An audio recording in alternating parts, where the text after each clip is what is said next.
be able to call out for a lifeline. I've got hey, you. I'll run your breakout room call. Thank you. I know some of you and recognize some of you, and I wish I had a chance to take time to meet all of you and hear about your business ideas. Unfortunately, we just don't have the time to do that today. I'll tell you a little bit about myself. My name is Mike Skinner. I'm the founder and executive director for the Center for Inclusive Entrepreneurship, which is in a month celebrating its 10th year anniversary. We started in the city. We mostly work in rural communities now. We're in 4 different locations: the Peninsula, the Palouse, the Central Washington now in Pasco, and the North Cascades in Skagit and Island counties, serving about 500 people a year. And I've been doing this for way too long. I'm a former kind of a recovering corporate finance attorney by way of Wall Street. Took some time off, recovered, went sailing around the world, came back, decided it was time to do something useful, and ended up in Guatemala working with Mayan women who were starting small businesses in a microloan program in 2004. And from there, parlayed the opportunity to come back to Seattle to start the Jumpstart Fund, which is now called New Route, I think, down in Auburn, which is a microloan program for refugees and immigrants. I'm still cranking along, still using the same website that I built, the same loan documents, everything, after how many years now? Close to 20 years, 16 years, I guess. And yeah, and I love doing this work. I wasn't happy being a lawyer and working on Wall Street. And what I wasn't happy about was just the inequity and the fact that so many people were that sort of elite world of corporate finance was, just left too many people behind. And I wanted to figure out how I could help the people that weren't able to access those exalted hallways of Wall Street. So, I started doing this work in Guatemala. I haven't really looked back since. And the thing that I love about this work is being surrounded by people like you, people with ideas, people who see opportunity, and people who act on opportunity and get things done. You guys are the doers, and I'm a doer too. So I like being around other doers. So, and congratulations for this opportunity to take this course, and I hope you all win. So tonight we're talking about lean startups, and I'm guessing in a group this size that some of you don't know much about it, and some of you already know a lot about it. So I'm just going to kind of fly right in the middle of that and do the best I can to kind of keep it moving, but still keep it basic and accessible for those who are new to it. And I'll start by just kind of talking in a very high level what we're talking about. Lean startups, or starting lean, is on the screen, moving a business idea into an unknowable and chaotic future. The search for a way to create value for customers in exchange for a consistent, predictable, repeatable revenue stream. It's a freaking miracle when you think about starting a business, because you got an idea, you have no idea how to execute, and you have to go out and figure it out. And there's no way to know what's going to happen. There's nothing you can really prepare for. The future is unknowable. And so you have to learn to work in that future chaos and try to organize it in a fashion that it starts getting you where you want to go with your idea. And that is no small thing. There's 2 reasons why we need to talk about this. One is that businesses often fail because they build something that no one wants. You do not want to be a solution looking for a problem. That's not to say that that doesn't happen. I mean, nobody knew that they needed an iPhone until somebody explained to them why they needed an iPhone, and look at what happened with that. None of us even imagined it. But generally speaking, the world of business is about solving problems or meeting needs for people. So to avoid that problem of being a solution looking for a problem, lean startup strategies help you confirm that in fact enough people want your product or service and will pay for it that you'll have enough money to be able to have a living wage from your business, right? So that's one thing. The other thing is there's a lot of fear and uncertainty in starting a new business. And for that reason, that stops people from sort of taking the first step. And I see this all the time, the folks that'll take class after class after class, and they'll talk about their idea endlessly with friends and family, and they might even get around to writing a business plan, usually taking a sometimes expensive course on how to write a business plan. But they never actually get, step across that threshold and start. I think because it's somewhat intimidating, and it's hard to sort of break it down and make it simple.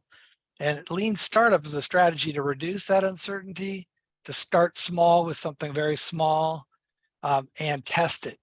And then through the process of testing, start discovering what it is that's actually going to work from your customers, and building something that your customers are really asking for.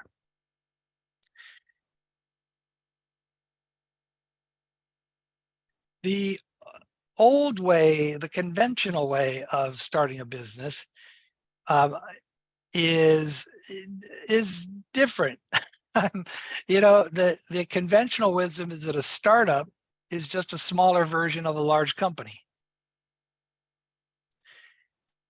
So like a large company would have a plan and an org chart and different functions within the organization, and would basically execute on the plan. The assumption of the conventional view is that to start a business, you start with a business plan. And you use all the management tools you learned from your MBA program at Harvard or UW or wherever you went, and you execute on the plan, and voila, you've got a startup. And what we now know is that startups are not smaller versions of large companies. Large companies execute on a known model. Startups search for the model. A business model is something that creates value for customers in exchange for revenue. That's just a business. That's a company. And a company, if you want to define it, is an established organization with an established business model. So they've already figured out what generates revenue, and they just execute on it. And they might pivot, and they might evolve, and they might innovate, but more or less they're established. They've already figured out what they're doing. And for a company, you don't need entrepreneurs and founders. You need executives, people who execute on a model that's already been developed. A startup, on the other hand, is quite different. A startup you might define as a temporary organization. You don't want to be a startup forever, right? So the idea is to stop being a startup someday, right? A 10-year-old startup is basically a 1-year startup and a 9-year failure. Almost, at some point it's supposed to achieve liftoff. So a startup is a temporary organization. It's not meant to stay chaotic and crazy and small. It's meant to do something different. It's meant to search. And what it's searching for is that business model. What is it that will work to turn it from a startup into a business that has a known model that generates consistent, predictable, repeatable revenue? So whatever you do on Wednesday, turns out it's going to be the same on Thursday if you do the same thing. So large companies execute, but startups search, and they search for a business model. And the lean startup method is really based on that notion that you have to look at starting a business differently than you look at managing an existing business. It takes a different process. And the traditional process is, as I said, is to write a business plan. And I'll tell you, in my experience, I've helped hundreds of people write business plans for a whole lot of, everything from big businesses looking for IPOs or bank finance or whatever in the, big dollars, lots of zeros, to entrepreneurs starting businesses. And literally thousands of people that have gone through our programs that I've worked with in the startup world and in the work that I've been doing since I was a lawyer. And in my experience, business plans are exactly what does not actually happen in real life. It reminds me kind of when I was going to have kids and I started reading all these books about how to raise kids. And you know what? You could throw all those books out the window because you have no way of knowing what's going to happen. And you end up just trying to figure out how do you stay in the moment and kind of go with the flow. You can't plan a startup because you just don't know what's going to happen. Another way of saying it is business plans for a startup usually don't survive the first contact with a real customer. The minute you walk out the door, you learn that you were wrong. And so I'm not a big fan of business plans, especially for startups.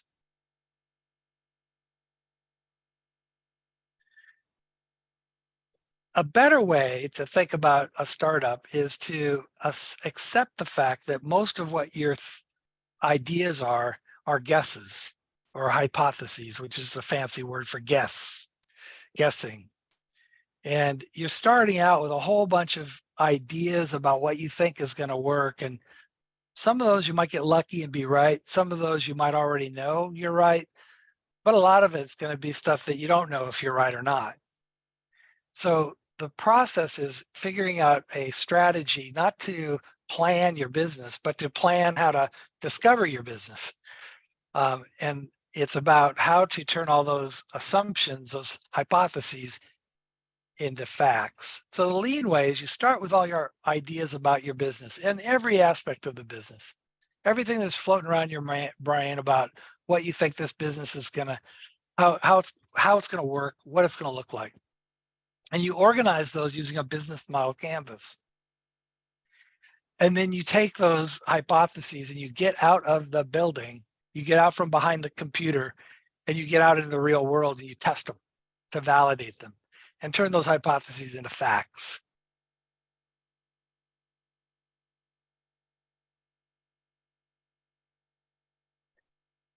It's an affordable loss kind of strategy. It's assuming that, like, I know in my case, I'm usually wrong. So accepting the reality that I'm usually wrong, and instead of betting big on something and codifying it in a 30-page business plan with all kinds of charts and graphs and everything, it's saying, I don't know if this is actually going to work or not. So let's start with something really, really small and go out there and test the idea out.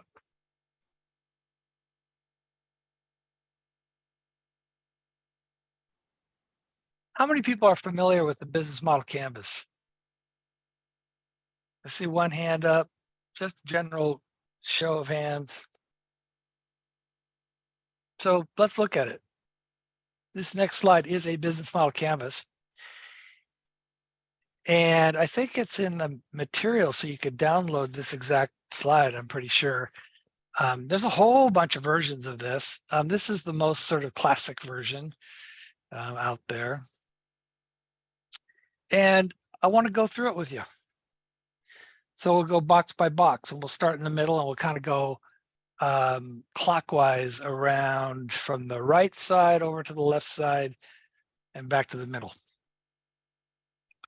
So as you can see, it's, let's see, 8, 9, 11 squares, right? 1, 2, 3, 4, 5, 6, 7, 8, 9 squares.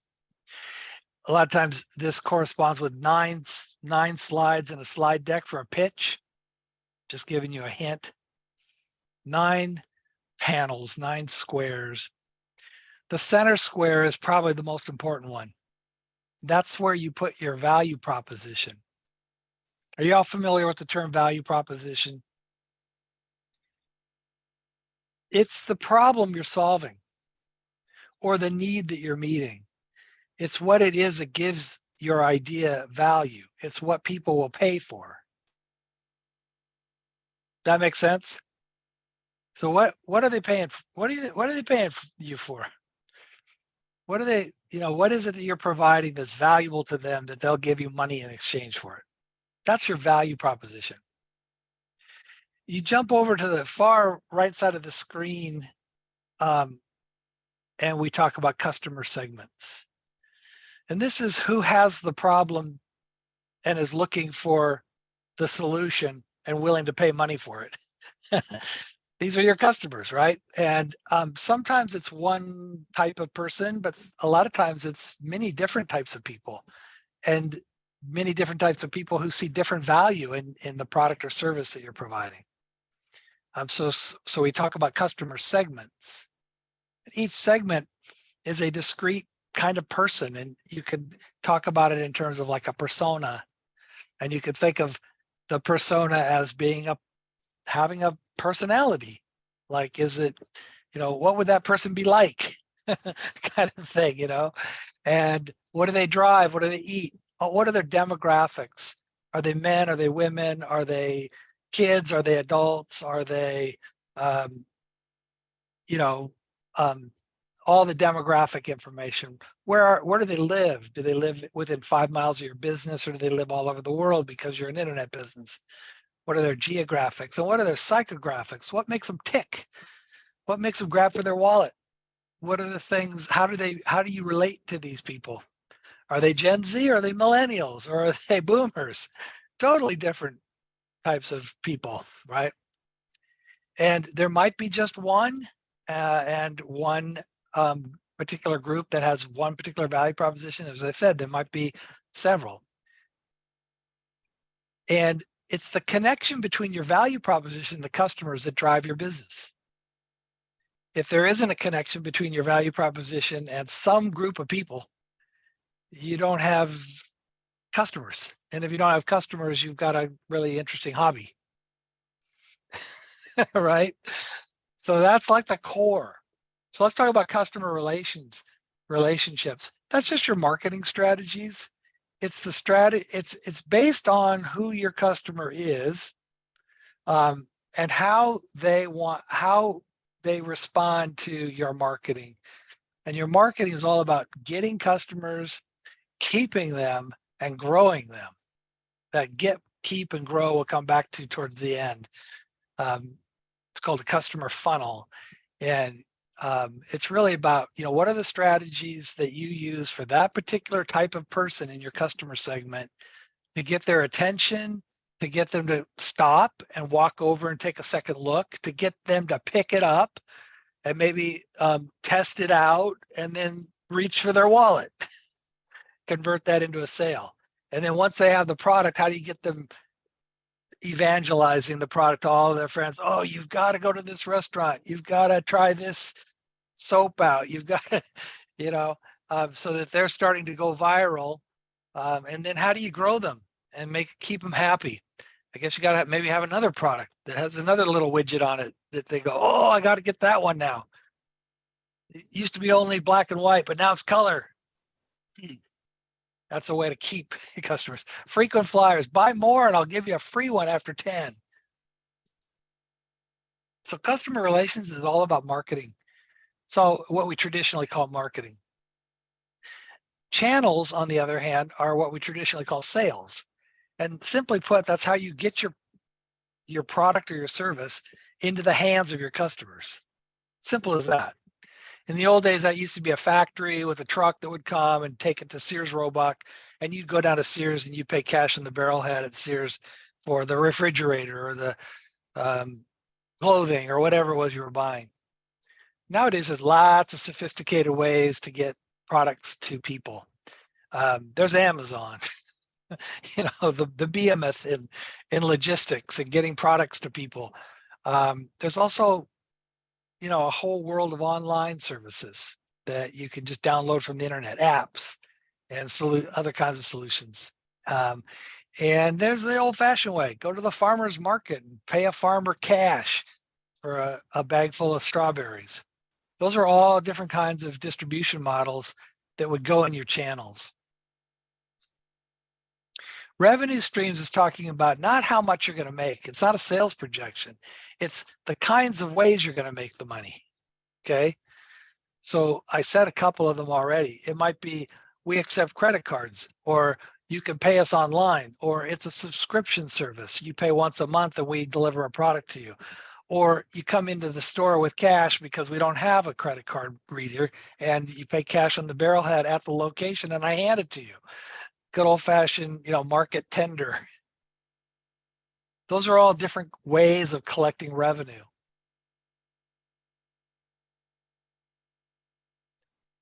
So the right side of the canvas, some people say it's the most important side.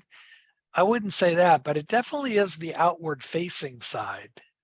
It's the side where you interact with customers who are bringing money to you to pick up your product or service. The left side is where all the action is. This is the back of the house. This is the factory. So we start with key activities. Those are what you do to produce the value. Whether that's sharpening knives or making furniture or cooking food, it's the process of doing the thing that makes the product or service that you're selling to your customer. Sometimes that's virtual. If you're a consultant, you're doing that at a coffee shop with a business card and a cell phone and a laptop, right? But if you're a food business, you've got a brick and mortar establishment with a big commercial kitchen in the back and a bunch of people chopping stuff and throwing it into pots and pans, right? It gets a little more complicated. And you could be a big factory, like a Ford factory making cars. All of the stuff that goes into that process, regardless of whether it's a consultant or a Ford Motors, goes in your activities, is described in that box. And the resources you need to make those activities happen are described in that key resources box. So if you need a factory, that would be one of your resources. I need a factory. If you need a shop, a brick and mortar place for selling your retail products, that would be one of the resources that you would need. If you need cash, working capital, if you need inventory, if you need supplies, if you need people, human resources, intellectual property resources, there's lots of resources that you need to run a business. All of that would be described in that box. If you don't have all the resources you need, you might have to reach out and get a partner. And strategic partnerships and other things that leverage existing businesses or businesses and organizations that have resources is a key part of any successful startup. So what do you need that you don't have that you could get through a partnership? Primarily, that's going to be access to customers. So is there a partner that can get you into a place that you otherwise wouldn't get to reach a lot more customers? That's a key way of looking at partners. And then the final box is cost structure. And that's, again, it's not a cost projection. You're not putting in your, what you think your overhead costs are going to be for 12 months there. You're really describing what are the key cost drivers. So for example, if you were that consultant working in a coffee shop with a laptop, you have a very simple cost structure. But if you're Ford Motor, you've got a big cost structure. If you're a restaurant, you've got to have brick and mortar. You've got to have a commercial kitchen. These are big cost drivers, the physical plant and people. People is going to be a cost driver for a restaurant. It takes a lot of people to put a plate of food on somebody's table, right? Double that if you're a big factory. You're going to have a lot of people. So these are the big drivers the cost drivers for the business would be described in that box. So that's a really quick tour of the business model canvas. There's lots to say about every one of those boxes, and lots of different strategies that apply to understanding each part of those. And we run a class where we go, each class is one box at a time, and we go through the entire business model canvas. We're not going to be able to do that tonight.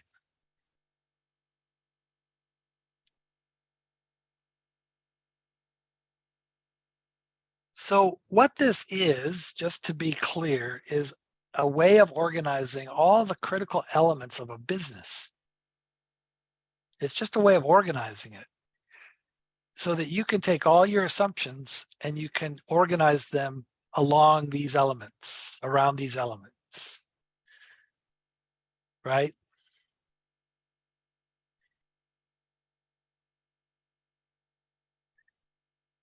I want to pause here. Sydney, are you still with me?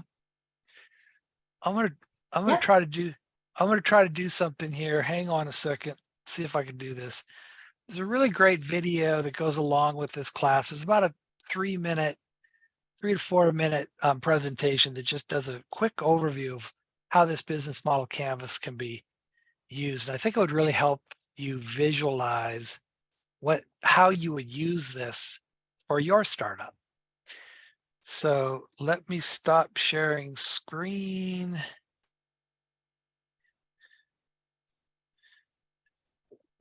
Hopefully I'll be able to get back to that. Bear with me for just half a second here.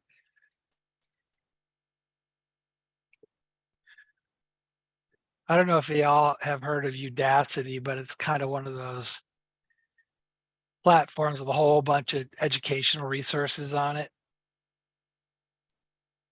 And I'm going to bring us to a segment, a module. Kind of does a really nice job, I think, of giving an overview. You should be seeing, wait a minute, you're still seeing the business model canvas. 1 second. Mike, are you, when you share the video, can you be sure to share it with the optimize for sound sharing setting on? Otherwise the sound doesn't come through well for that. Yeah, I've clicked both boxes, share sound and optimize. Perfect, thank you. So hopefully it'll come through okay. Let's see. Okay, so you see the video now on your screen? Yes. It is a bit And fuzzy. let's roll tape and see what happens. If you're doing more than just watching these lectures, one of the things you're going to be staring at. Are you hearing it okay? Yes, if you could turn the volume up a little and go full screen, that would be helpful. Full screen, you guys are really asking a lot of me. I think that is full screen, and I think I got the volume maxed. So just listen really careful. Thank you. A lot is the business model canvas. If you're watching this video, the first thing I suggest is stop, go to businessmodelgeneration.com and download the canvas and print out a bunch of copies.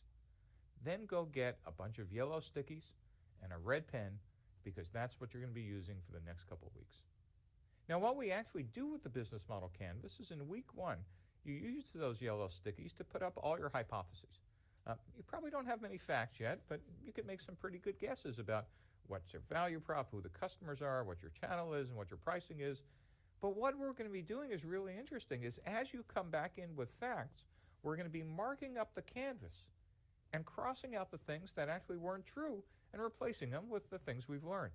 And we're going to do that week after week until what we end up with is a stack of business model canvases. And what you'll find out is at the end of the class, you can actually play back these canvases almost like a film strip and see what you've learned over time.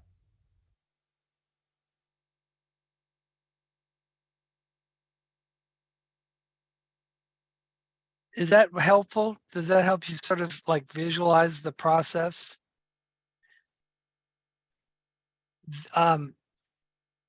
There's one more. We got time. Let me show you one more thing that they do a case study and they show this develop over time.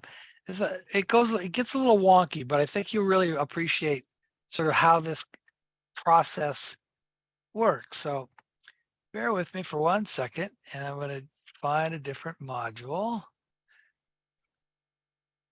1, 2, 3, 4. Yeah, right here. And I'm going to share screen again. And go here. And you should be seeing day 3 canvas on your screen. And I'm going to try to make it full screen, but that's as full as it gets. And hopefully you'll hear it.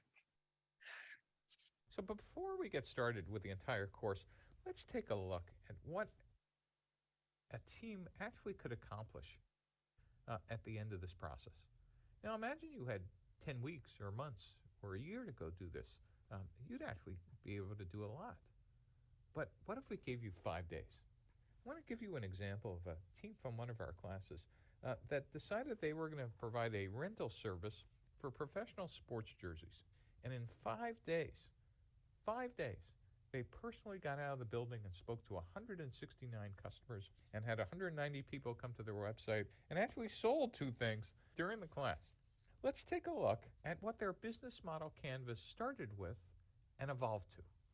So on day 1, these were their initial hypotheses coming into the class.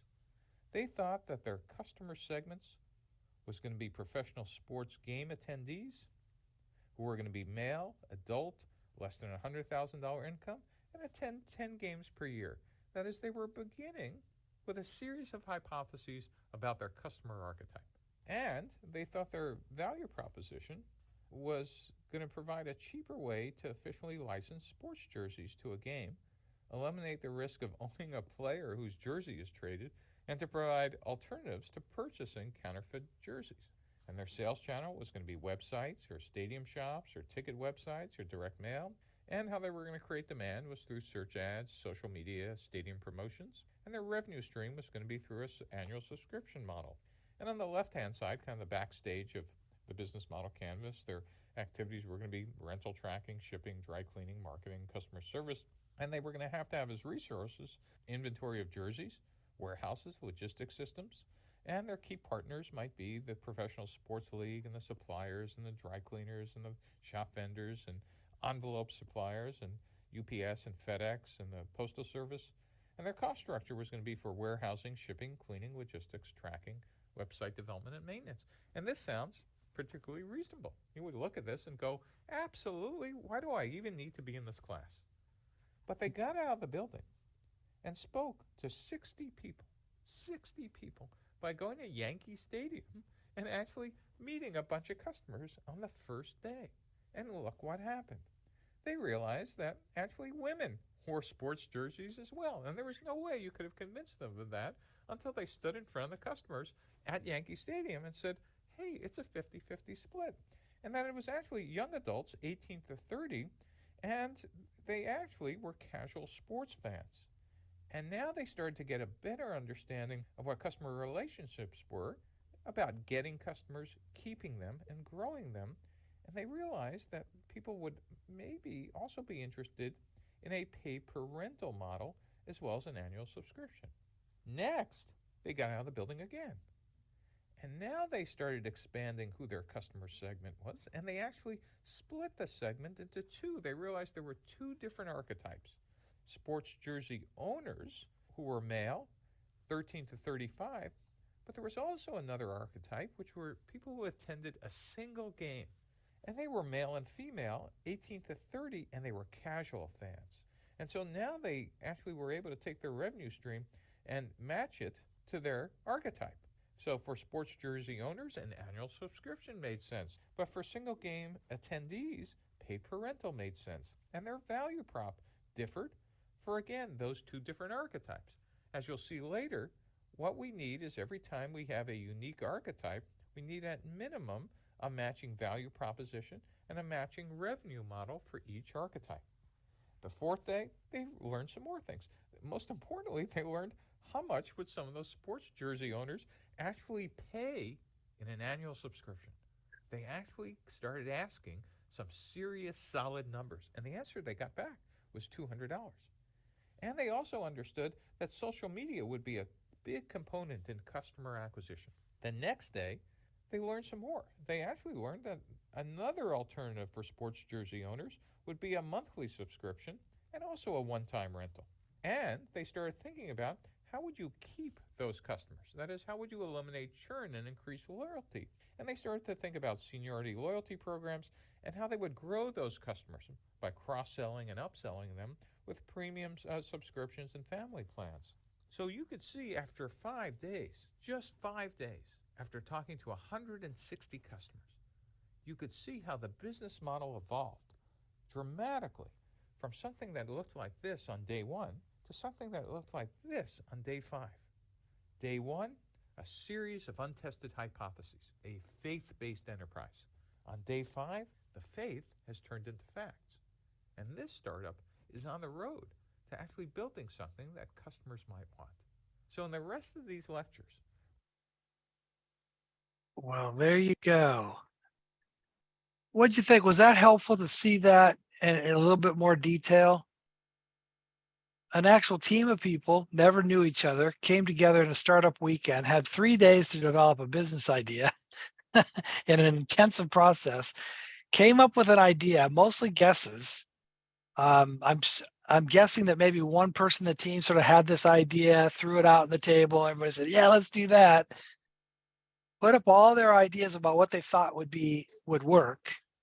And then had the smarts to go hang out at a Yankee Stadium and talk to 1 million people and get feedback from all these people, with so rigorously asking questions about what the customers, people going to a Yankee game, would want this to look like, and did that process over and over and over again until they started figuring out, okay, this is what the market is asking for. That's how you use a business model canvas.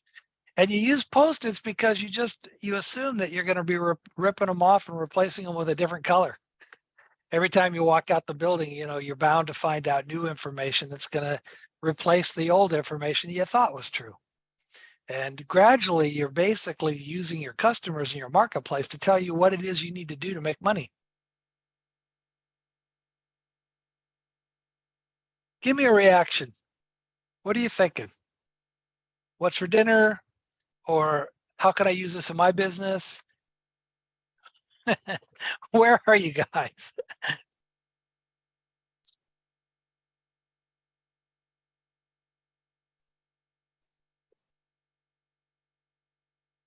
Sydney is in love with it. That's cool. Thank you, Sydney. I appreciate your support. Is this new to anybody? This way of thinking about planning a business, discovering a business, is this a new way of thinking about it for anybody? I see one thumb up. Thank you, Natalie. I'll also share from the chat because some people are sharing thoughts in the chat. This is useful, need to talk to people more often. I was impressed with how much interaction and validation they did. Yes, this is useful. I wish I iterated more with the business canvas. Currently, I am on, I'm assuming Canvas. And something that I'm wondering is, Mike, if you can share these specific links. I know that you shared with me as a resource capacity to list, but if statement that I made, I'm currently on Canva. So it's an app that you can use to make a business lean model. It has templates and you can edit it any way you want. It has you can buy certain stuff on there. It's a really useful tool. So it's an app called Canva. Right on. I'm familiar with Canva. There's a bunch of online tools out there. There's zillions of them. Just Google lean startup and you'll just come across tons of really good stuff. And you can do this all online, electronically. You know what? The way I do it out in the rural communities that we work in is we get a big piece of butcher paper and some masking tape, and we put it up on a refrigerator or a wall, and take a big black marker and just draw the business model canvas. So you got it big. And then you get a bunch of sticky pads in various colors, and you just start working. And each iteration is a new color. So each time, if you start with yellow, and then every time yellow is invalidated, you don't tear it off. You actually put blue on top of it with the actual information. And then you take a snapshot of it. And we all do this just sending photos back and forth, because I can blow those photos up really easily. So everybody's just using their iPhone and taking a snapshot of their big canvas. And they're doing you don't have to get too fancy about this, Miranda. It's really meant to be low tech and just a way to sort of allow for, think about the difference, you guys. You're sitting at a computer and you're writing a paragraph by paragraph in a business plan. You don't go back and change that very easily because it's beautiful. It fits the pagination. The spell check has been done. The table of contents is already organized. So when you go out and find out that you're totally wrong, it's such a painful process to go back into a business plan and change it. This is not that. This is like, I'm probably wrong, and this is going to change 100 times before I finally figure out what's going to work. So let's not make it something that we write in prose with, beautiful paragraphs. Let's make it something that's more like a scratch pad. That we're just throwing our ideas up. We're throwing our ideas up. We're saying, okay, what do we do? What's the strategy to test that idea? Let's get out of the building, get out into the market, come back, see if it was right or wrong. If it's wrong, let's replace it. Let's go out and try the new thing. And by using a canvas in this manner, whether you want to do that online or whether you want to just do the old-fashioned way with a piece of butcher paper up on your refrigerator, is a way to facilitate that constant process of what we'll call, I'll describe this later, but iterative failure. And making it part of the process, an assumed part of the process. Whenever I sit down with somebody and write a business plan, it's a very laborious thing, and you pretty much have to know what you're talking about, because once you're done, you're not going to go change it easily. This is different. This is assuming you're going to change it a lot as you go out there and validate. Yes, for those of you who have customers that don't congregate at a stadium, what do? I've got an answer to that. Just wait a minute. I'll get to it. The color coordination and person techniques are what to learn more so it can implement solo entrepreneur. Yeah, small team. Cool. So let me share screen again and find that darn I think this is the one. There you go. Are we back at can you see the business model canvas again? I can't see you, so. Yes, but we see it in your notes way, not in the okay. you had it presented. Screen. Hold on. Then you need to see this one. How about now? Correct, but Still notes? yeah, does anybody else see all these gray bars? Or Hold on. It wasn't notes that time. Yeah, it was not notes that time. It just had you had it right. Apologies. I saw gray bars covering pieces of it as well, so that's where my hesitation came from. Was trying to process how to communicate that for a moment. How about now? This way showing notes again. So whatever you did right before. It is kind of tricky. I am the same way. This is still notes. Got several screens that all look the same.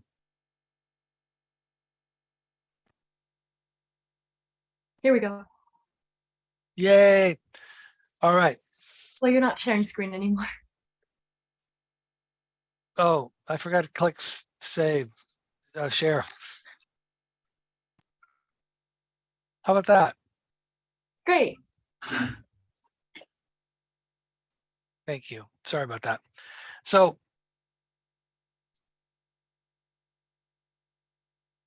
once you've taken all your guesses at various levels of assumption, let's say, some of them you're going to guess right. Some of them you're going to already know you're right. And some of them are stuff you're not sure about. And you've organized those on your business model canvas. The next thing is to figure out what is that process of getting out of the building to turn all of those ideas into validated fact. And that requires an understanding of some of the key concepts behind lean startup, and specifically concepts that relate to sort of how the strategy works, how the method works. So let's talk about some of these key concepts. Central to the lean startup process is the notion of a minimal viable product. If you're not a product business, but a service business, you could call that a minimal viable service. It's also referred to a lot in sort of the wonkier, startup world as MVP, like most valuable player, but it means minimal viable product.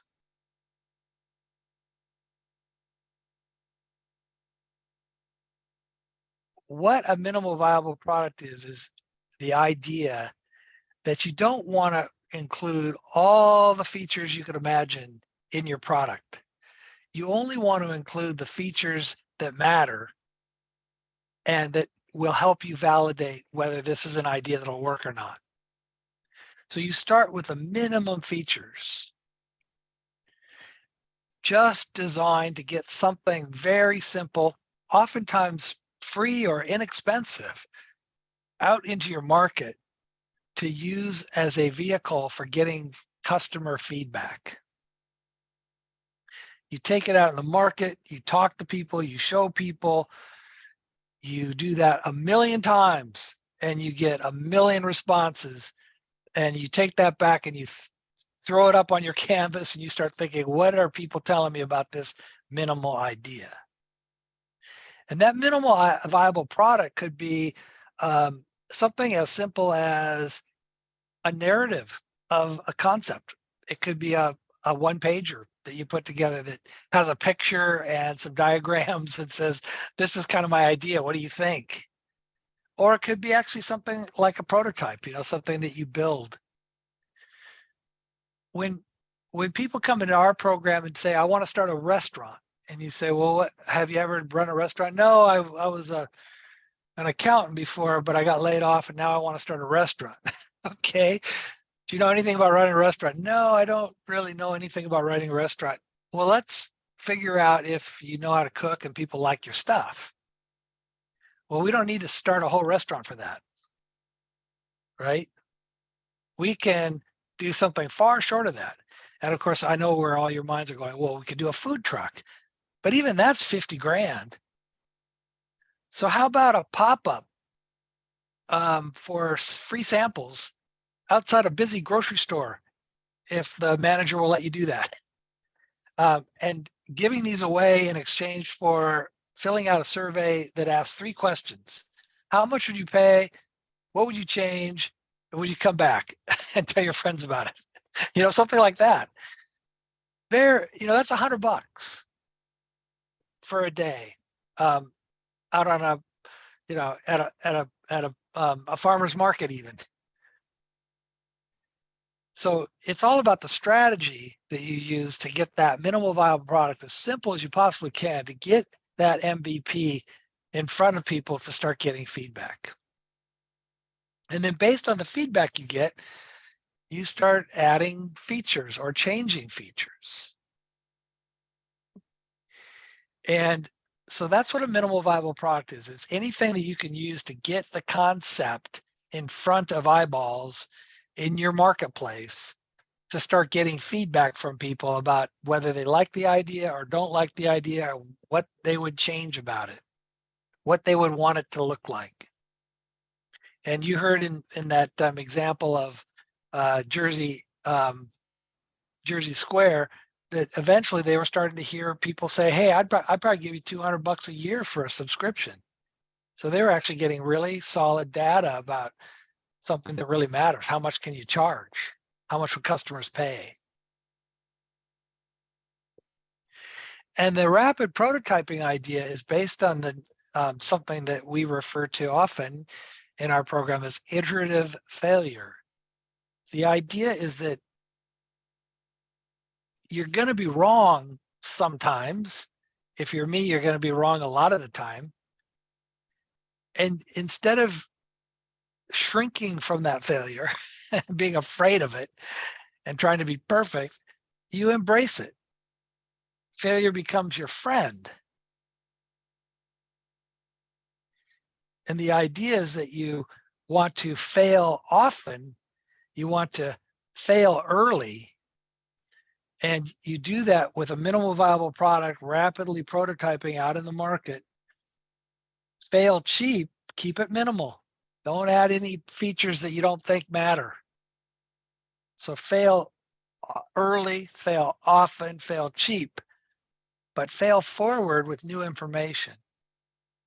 And the return on your investment at this stage is not money for your time, it's information. Forget about getting money. Don't even try to make a sale. In fact, tell people that you meet, I'm not trying to sell you anything. I'll give it to you for free. I just want your feedback. Here, take it. Just give me your feedback. The return on your effort is not money, it's information. And you do that consistently, rigorously, scientifically. You take meticulously taking notes. You take that back to your business model canvas, and you start looking at all the things you learned that require you to come up with a different color sticky note and stick it over something that you thought was true before, but now you know isn't.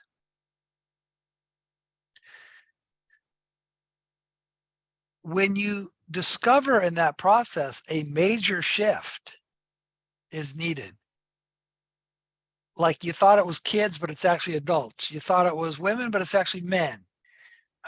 You thought they would pay $100, but they really don't want to pay more than $5. That's time to really think in a bigger way about how you shift your idea based on that new information. And that would be called a pivot. And what that means is you're saying, okay, I thought this turned out wrong. If I'm going to make this work, I got to do this, and you pivot. You don't give up. And you don't fire yourself. You fire the model. You let the model tell you what it is you need to do to change it to make it work. And boy, I could tell you stories. I've seen this process happen so many times, so many ways, where somebody thought they were going to make money this way and they ended up making money another way. And it worked even better than they ever thought it would, because they were flexible and they were listening and they were letting the market say, that I won't buy, but this I would. And it's like, oh, okay, well, I can do that. So that's rapid prototyping, iterative failure, taking a minimal viable product out in your market, looking at each item on your business model canvas and saying, how can I use that MVP out in the marketplace through rapid prototyping, through iterative failure, to move my idea forward, to get more information about what's going to work, pivot where I need to, persevere, keep going, go back out with new ideas based on what I'm hearing, based on the feedback I'm getting. Hey, Mike. Yeah. There is a loading issue on your slides where part of the screen just won't fully load. And so how about I share your slides from now on so you can keep your note piece, but there isn't the I think I got like issue. 3 or 4 more slides. Yeah, that would be great. Thank you. I pulled them up already, so I can get this right up. Okay, perfect. Thank you. Yesterday I was having trouble with the internet. Today I'm having trouble with, I don't know, the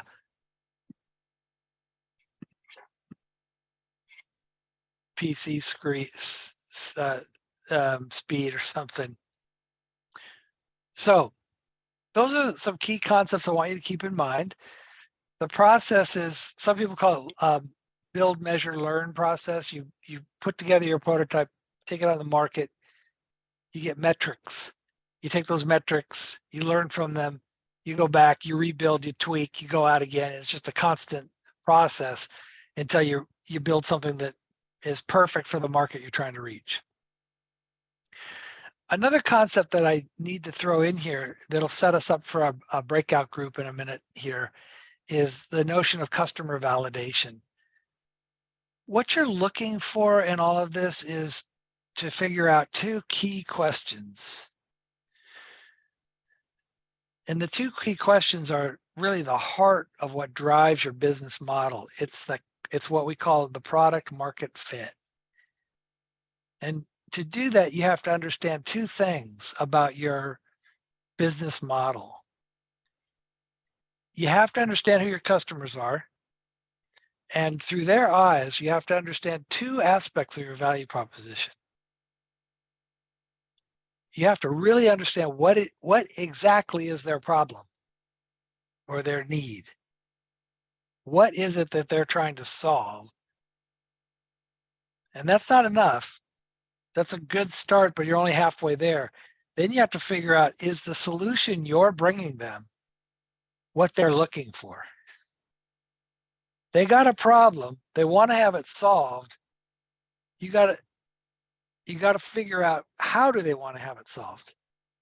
What is already available out in the marketplace that isn't doing it the right way, and why? And what solution is it that they're searching for that they can't find right now in the market? And if you can figure those two things out about what they're looking for, you've achieved what's called product market fit. And you've heard these terms before. You know, there is the notion of unique value proposition, or unfair advantage. What is it that you're providing? What feature are you adding to your product that's solving their problem in a way that nobody else can? And it's uniquely the way that they want to have it solved. And you can guess at that and go big and get out there with your, I don't know, your Vanagon like Volkswagen did. And that was a miserable failure. They lost tens of millions of dollars with the Vanagon in the US. They didn't take time to say, do you want something that looks this ugly and doesn't really run very well?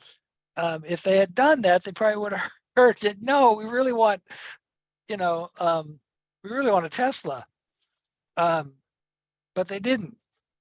So they didn't really listen. They knew that people were looking for some other solution for camping with their family, but they didn't know what the solution was that the customer was seeking. So they didn't take time to really validate. They understood the problem. They didn't validate the solution. So in a company that has perfect product market fit, they got it both ways. They understand the problem you have, and they understand how you want it to be solved. And they've magically done those two things, and you're a customer for life, right?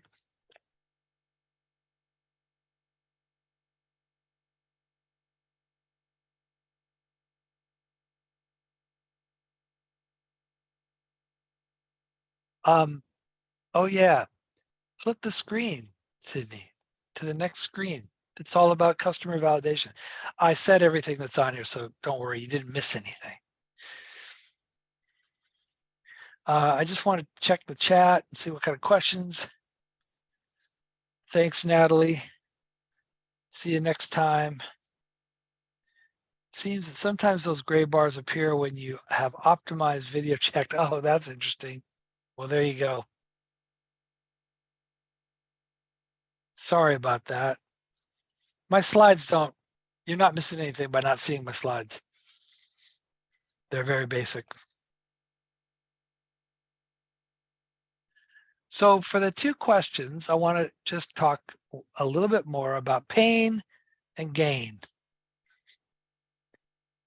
it's your job to understand what the pain is that you're solving. Now, one little side here.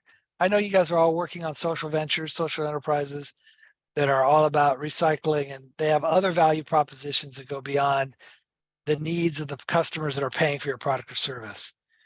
And so I just want to acknowledge that you guys are all working on triple bottom line businesses, and there are other bottom lines you're focusing on. But as far as finding the model that's going to sustain the mission financially, this is very relevant, is understanding who's paying the value and what is it that they're looking for. Do they have a problem? Do you understand the problem? Do you understand the solution that they're looking for? Those two questions are the key questions. So you need to be thinking about what are their pains and how are you going to be helping them solve that pain? What are your painkillers? And you need to understand those pains in minute detail. Are they small pains? Or are they huge pains? Are they sometimes pains? Or are they like all the time? Is there, are they annoying or are they like life debilitating, can't get through the day? Tell me about this pain. I want to know everything about what it is that's bothering you that you're trying to solve. The more you know about that, the closer you are to understanding your customer. Similarly, what is the gain you're hoping to find? There's a lot of ways I can solve your problem, but how do you want it to be solved? What is it that what is the gain you hope? How's your life going to be different? And which of those gains are the most important and which are least important? So you want to go through your process with your customers and asking them lots of questions. And you could, a lot of people will do gain and pain ranking. They'll come up with sort of a typical list that they're hearing from lots of people. Patterns will start developing, and they'll start thinking, this is the main pain. These are less important pains. This is the main gain that people are looking for. These are less important gains. And that process is critically important to figure out how to design your product with the features that not only solve the problem, but solve it in the way they want it to be solved. Not only reduce, kill the pain, but also provide the gain. Does this make sense? It's nuanced. It's more than just saying people like my apple pie. It's really getting into how much do they like it? How much do they like it just the way I make it? How much would they, pay for it if it was this way versus that way? It's really understanding. This process, if you haven't gathered already, is relentlessly customer focused. Relentlessly customer focused. It's the only thing that matters is what your customer wants. And this is a process of really getting down to that. Not in theory, not through market research at a library behind a computer writing a business plan, but by getting out into the market and talking to people. Taking your MVP out in the market and trying to sell your apple pie and seeing how people are responding to it and why the line keeps growing longer. And understanding exactly what the answer to that is. More sugar, just a cup more sugar. That's all you need to do. That's what they're looking for. Everybody likes apple pie. They all are looking for apple pie, but what they really want is more sugar. They want apple pie with more sugar or fresh made, natural, organic, local ice cream or whatever. And that's your job is to figure that out.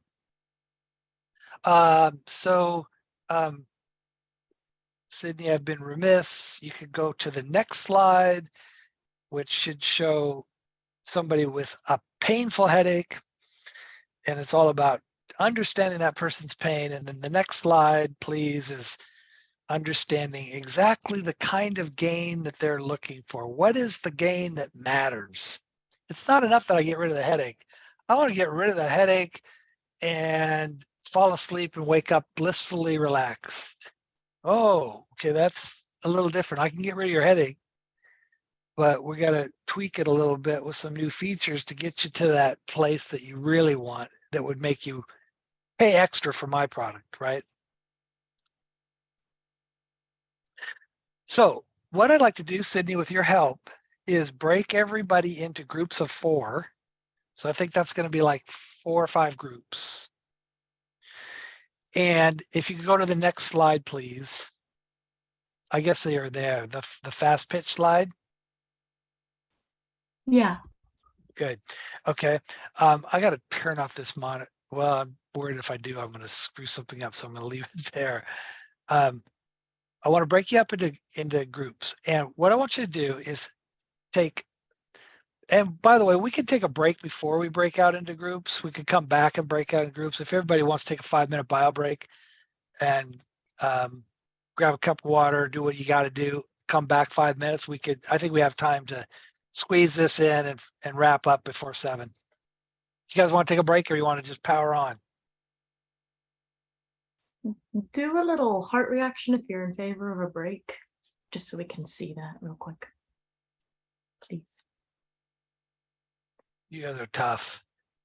You guys are doers, just like I said at the beginning. I am seeing that a couple people are wanting a break, so let's just do a really short one. Let's say come back at 6:15. It is currently 6:11. If you didn't want a break, go drink some water anyway. It's really good for you guys. Good advice. And I will start talking again when it's close to 6:15, and then I'll say, hey, we're getting going at 6:15. So, Sounds good. Great. And I am going to pause the recording in this case. That sounds like a good idea. Go to 6. Let's go to 6:45. Take 30 minutes. Break out into groups. Take 10 minutes. You probably won't need that long to think about your business and think about what you think is the top most important pain that you're solving for your customer, and what is the top most important gain that your customer is looking for. Those 2 things. And then you have 5 minutes, more if you need it, to share that with the group and get the group's ideas about how you can, what kind of experiments you might be able to run out in the community, in the marketplace, to find out if you're right, if your guess about what the top pain is and the top gain is actually correct. And so this requires each of you to play both roles. One, you're the client looking for advice, and the other is you're the advisor. And and keep track of time. So 5 minutes per person, 10 minutes to plan, 5 minutes per person to pitch, get ideas, go fast, go around the room, make sure everybody has a chance, come back and we'll talk about it. Go.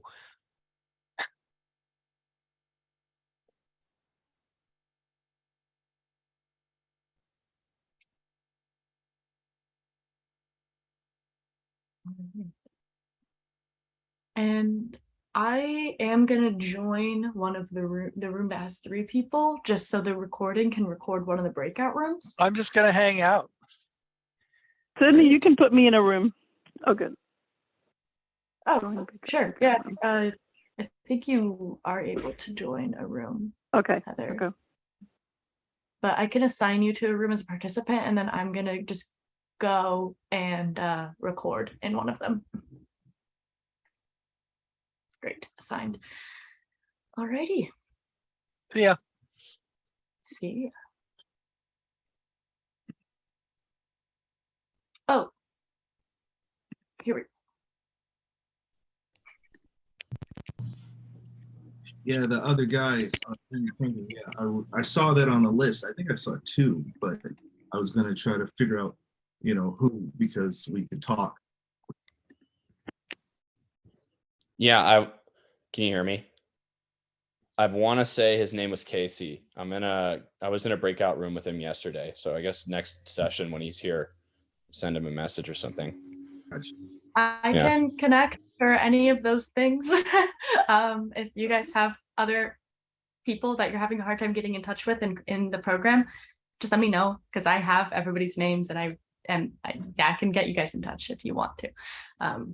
Yeah, we were just realizing that some projects are similar, and there'd probably be like a lot, to talk about between them.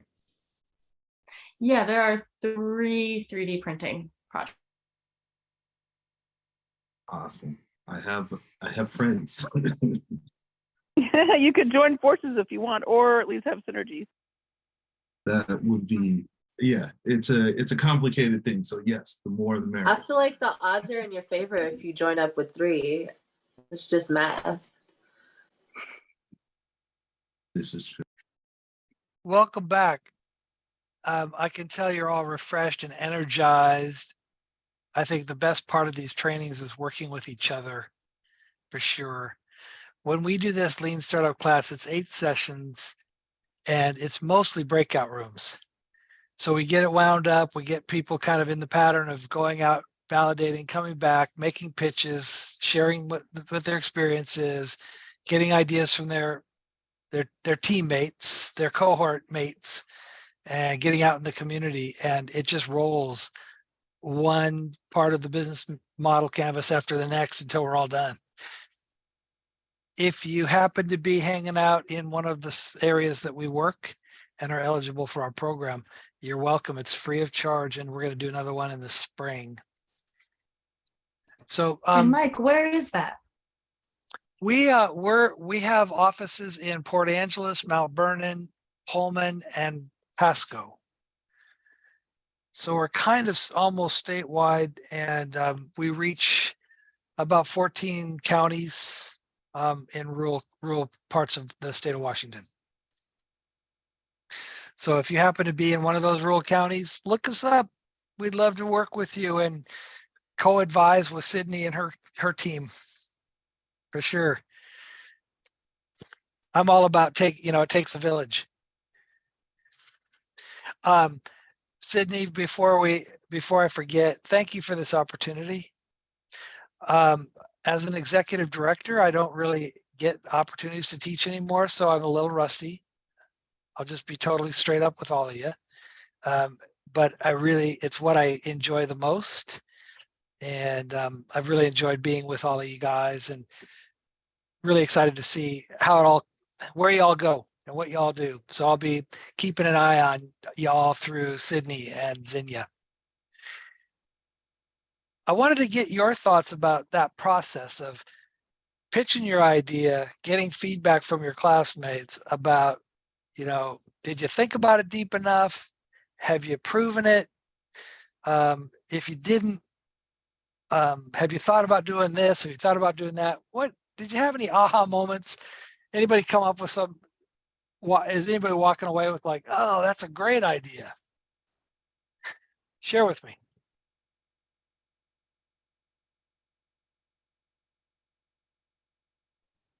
And I'd say, folks, you're encouraged to come off mute and share. You can also type in the chat if that's more comfortable, but if you are comfortable coming off mute, that's a great time to do that. Hey, Mike. So when we had our session, I got very good advice from Miranda, which is one of the ways to test out or push this hypothesis is essentially, oh, my bad, let me explain the idea. Turning plastic bottles into 3D printing filament and then printing them up into planters. So we could have now upcycled the plastic bottle into a growing plant device, adding a little bit of computers or Raspberry Pi to it, making an IoT kit. So a STEM education kit that can be sold and sent and worked at schools. So the idea was essentially, well, if I made a manual or a step-by-step guide on how to do that, well, that becomes a presentation tool, and that builds into the build, measure, lean thing that we talked about, which is not really selling, but it is something to present, something to show, and that starts to get that feedback. It's a minimal viable product is what you're saying.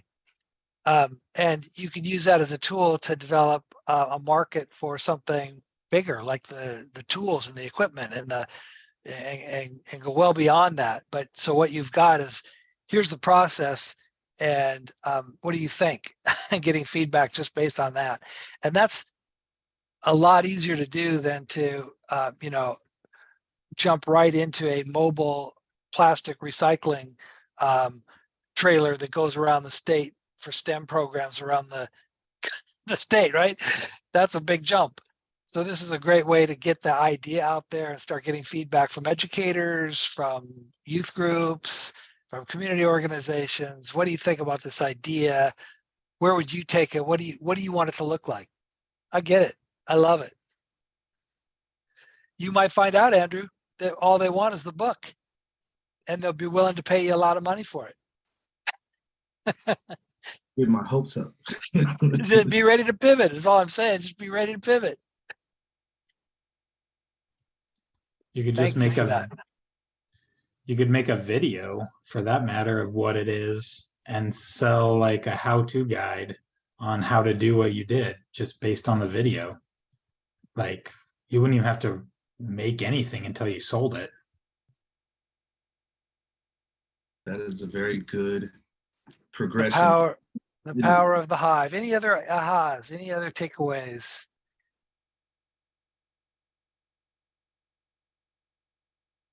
I have more of a question, really.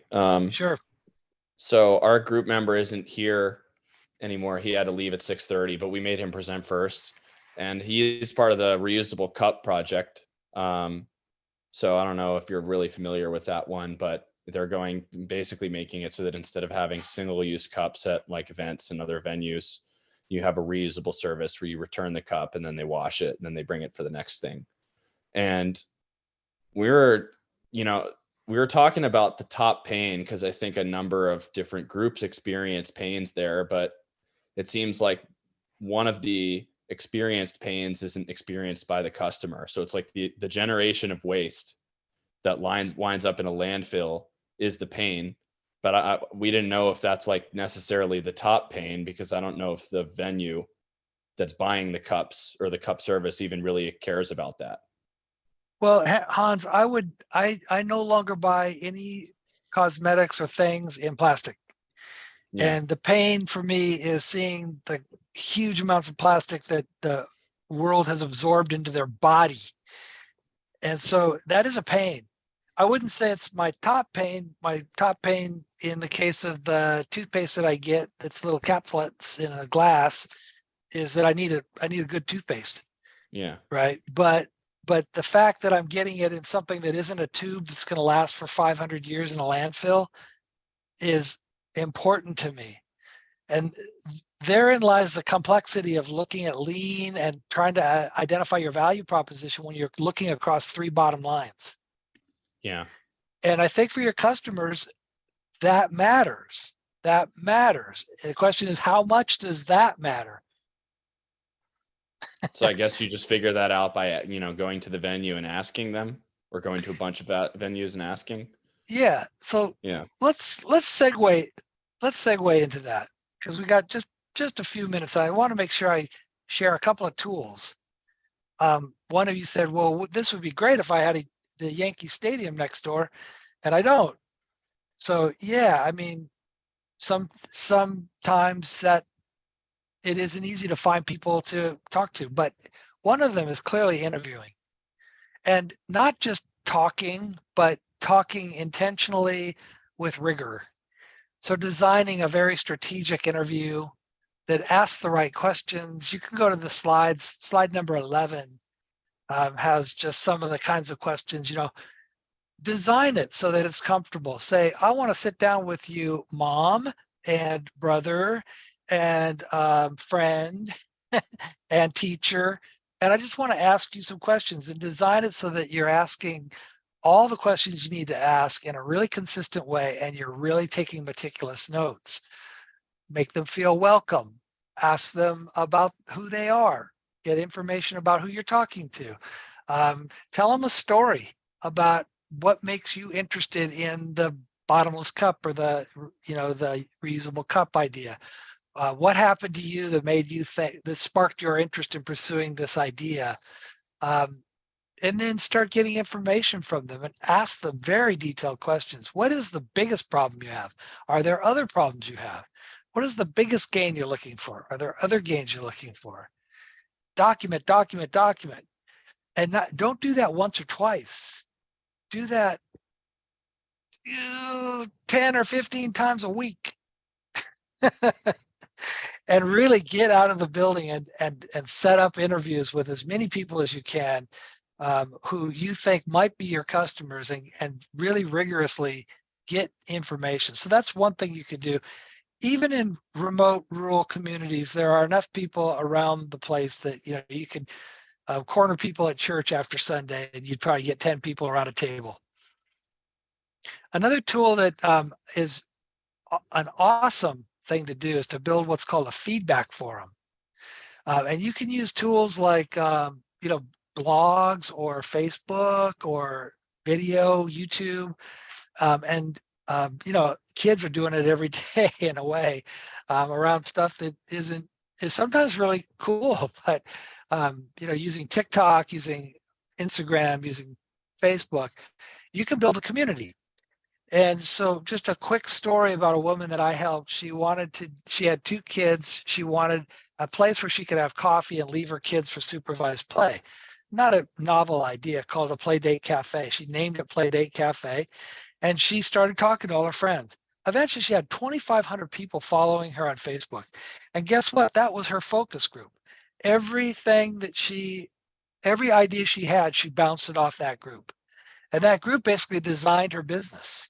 They came up with how it should look. They came up with the color scheme. They came up with the kind of food they wanted to see. They came up with the kind of activities they wanted to have for their kids when the place was open. By the time she opened, there was a line out the door. And basically, her customers built this business, and she had this amazing feedback forum that guided her in the process of finding that product customer fit, which is the holy grail. And then finally, in one of the slides, second to last slide, 13, there is the classic sales funnel, which is all about how you attract people, how you get them into the pipeline by buying something, how you get them, and then how you keep them, and then how you grow them. And that's a classic tool. You could look that up on Google and you'll find those. And it's a way of sort of really organizing your thoughts around how you're going to get these folks to go from curious to a customer. And then finally, there's some resources, and I posted these in the chat too, so you can take a look at those links. But I really do like Strategizer. It still is sort of the leading website with resources. There's a paid subscription, but you can get a lot of the stuff that you need for free, and really good communities surrounding that too. So a lot of spin-off communities of people that are working together on lean strategies for their businesses. The book, The Lean Startup by Eric Ries, is indispensable. The first half is a quick read, very much encourage you. It gets really thick and into sort of Silicon Valley techie stuff in the second half of the book. You don't necessarily need to go that deep, but definitely read the first half of the book to understand kind of why this is something that people are really using a lot.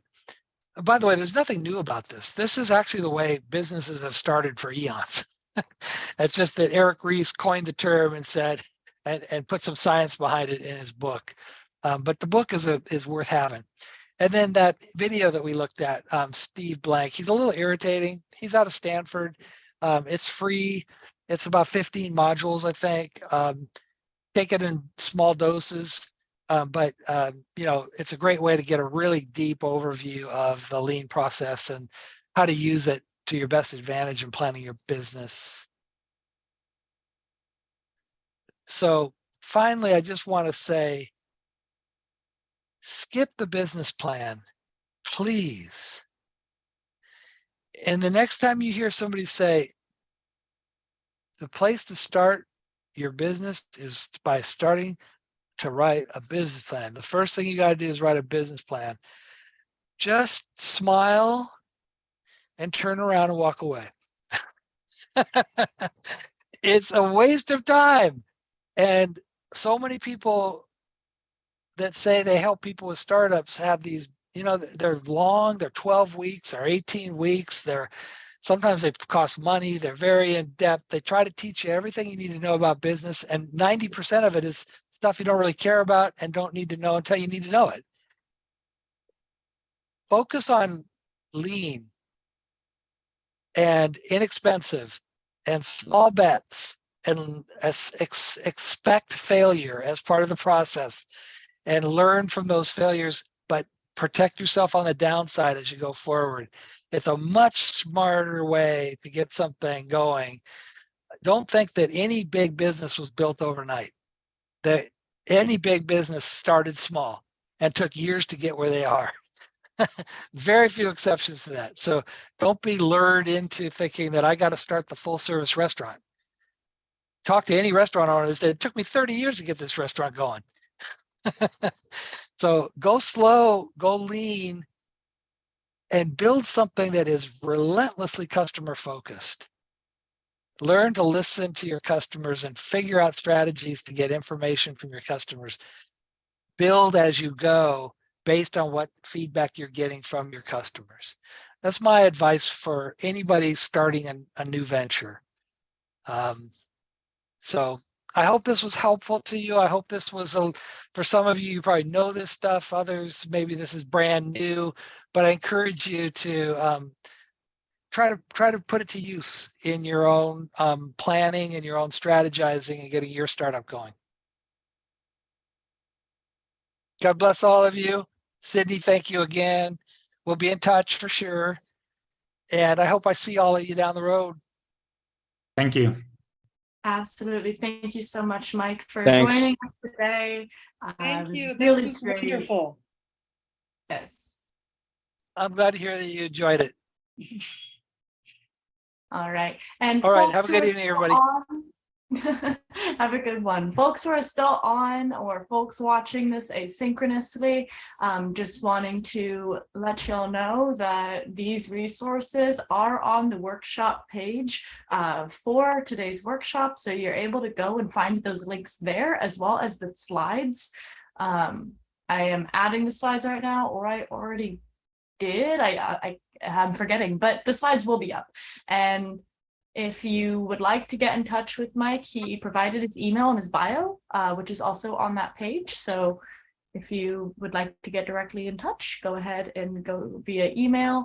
And I will stick around for a moment. I'm going to stop the share and stop the recording.